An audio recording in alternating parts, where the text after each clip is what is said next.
The HOA security officer kept parking on our ranch, acting like he owned the place. He ignored all warnings. Big mistake. Grandpa may be old, but he knows how to use a tractor, and our creek has plenty of room for unwelcome vehicles. Revenge never felt so sweet. Before watching full story, comment below from where you watching. Also like and subscribe for more stories. Get off my land now.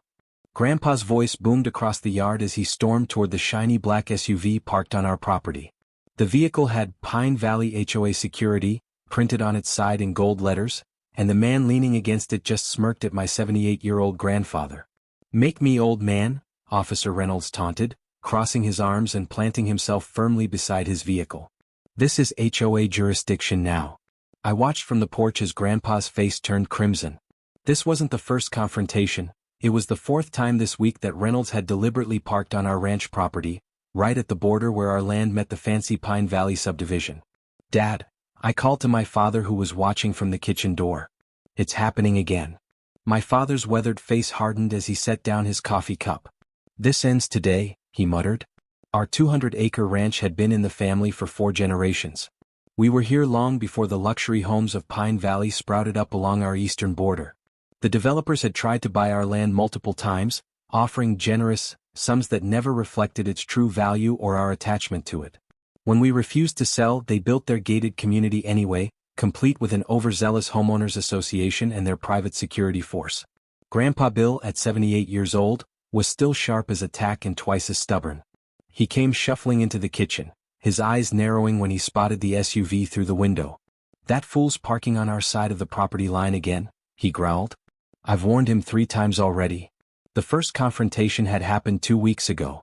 Officer Reynolds had claimed he was monitoring suspicious activity near the subdivision border.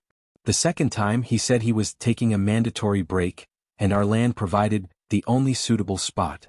Yesterday, he didn't even bother with an excuse, just waved Grandpa off with a dismissive hand gesture. "I told that pencil pusher, this is private property." "He's trespassing," Grandpa said, grabbing his hat from the hook by the door. "I even showed him the survey markers." He just laughed and said, "Sue me, old man." I followed Grandpa outside. Officer Reynolds was leaning against his SUV, sipping coffee from a travel mug and talking on his phone.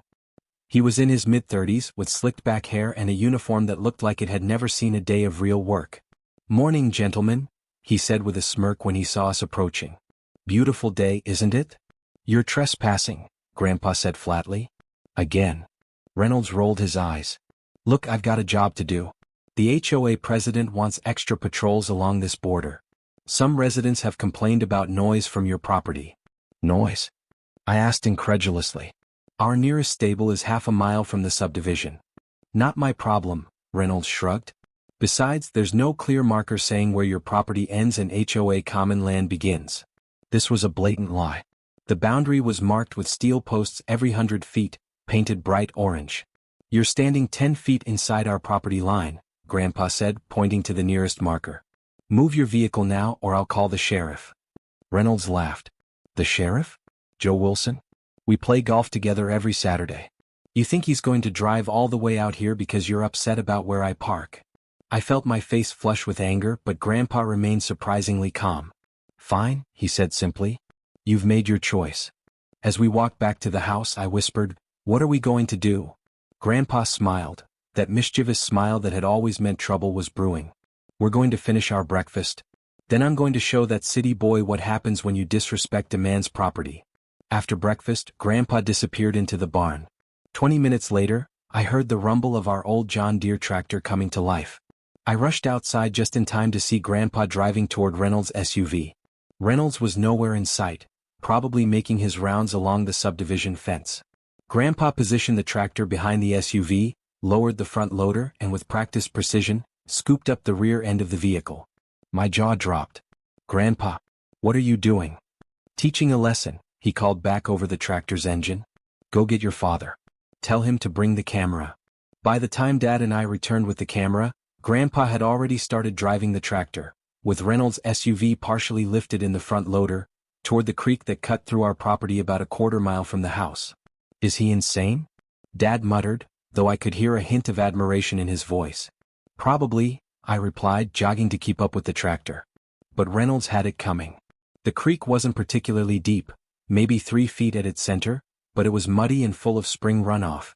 Grandpa stopped the tractor at the edge of the water, raised the loader to its full height, then tilted it forward. The SUV slid off with a magnificent splash, landing hood first in the creek before rolling onto its side. Grandpa turned off the tractor, climbed down from the seat, and dusted off his hands as if he'd just completed a routine chore. "There," he said with satisfaction. "Now he's not parking on our property anymore." Dad was already taking pictures with his phone. "This is going to cost us, you know that, right?" Grandpa shrugged. "Some things are worth paying for." We didn't have to wait long for the fallout. Reynolds returned from his patrol about 20 minutes later. We watched from the porch as he stood at the empty spot where his SUV had been, turning in confused circles. Then he spotted us and marched over, his face so red it looked like it might explode.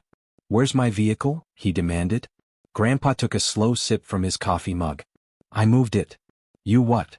Reynolds' voice reached a pitch I didn't think possible for a grown man. "It was trespassing," Grandpa said calmly. "Just like you were. So I relocated it. This is destruction of property. I'm calling the sheriff right now." Grandpa nodded. "You do that. While you're at it, ask him about the law regarding repeated trespassing after being warned multiple times.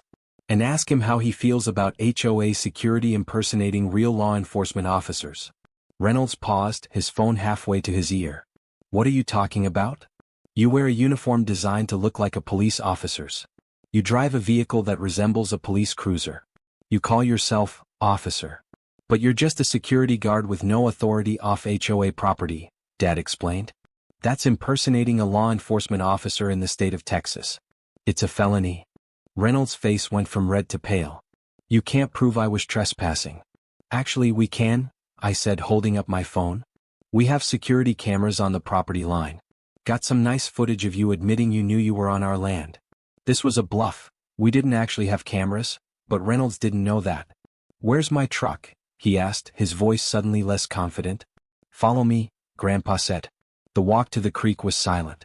When Reynolds saw his SUV half submerged and tilted on its side in the muddy water, he let out a sound that was part gasp, part sob. "You crazy old man. Do you know how much that vehicle costs? Do you know how much our time is worth?" Grandpa countered. "Because we've wasted plenty of it dealing with you." Reynolds pulled out his phone again. "I'm calling the sheriff and my lawyer." "Go ahead," Dad said. "We'll call the news stations. I'm sure they'd love to hear about how the Pine Valley HOA security has been harassing local ranchers and trespassing on private property." Great headline: HOA security impersonates police, intimidates local family. Reynolds hesitated, clearly weighing his options. "Or," Grandpa offered, "we can handle this like men. I'll help you get your vehicle out of the creek. You stop parking on our land and making threats. No lawyers, no sheriff, no news." For a long moment, Reynolds just stared at his submerged SUV. Then his shoulders slumped. "Fine. But you're paying for any damage to the vehicle." "No," Grandpa said firmly. "You trespassed after multiple warnings. There are consequences for that. But I will help you get it out." It took 3 hours, our tractor, 2 chains, and a lot of mud, but we finally pulled the SUV from the creek. The interior was soaked and the engine wouldn't start, but the exterior damage was minimal. Reynolds called a tow truck and waited in silence. Before he left, Grandpa approached him with an extended hand. "No hard feelings," he said. "But don't park on my land again." Reynolds didn't take the hand, but he nodded stiffly. "You won't see me around here anymore." True to his word, Reynolds never parked on our property again. In fact, we heard through the grapevine that he quit his job at Pine Valley Security the following week. The HOA sent a formal letter of apology, along with a promise to respect our property boundaries. 2 months later, a new security company took over at Pine Valley. Their first act was to install clear markers on their side of the property line, well away from our ranch. The new guards always wave politely when they see us and never set foot on our land. Grandpa became something of a local legend after the story spread. Other ranchers and farmers who had been pushed around by the Pine Valley HOA would stop by just to shake his hand. Was it worth it? I asked him one evening as we sat on the porch, watching the sunset paint the sky in brilliant oranges and pinks. Grandpa chuckled. "Every damn penny. Some things you can't put a price on: respect for your land, your family, your legacy." He gestured to the field stretching out before us. "This ranch will be yours someday, then your children's.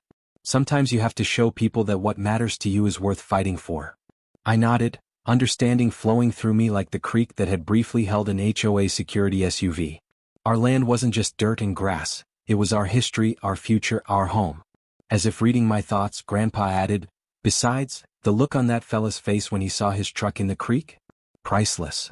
We laughed together as the last rays of sunlight disappeared behind the distant hills, secure in the knowledge that our boundaries, both the physical ones and the ones that matter most, would be respected from now on.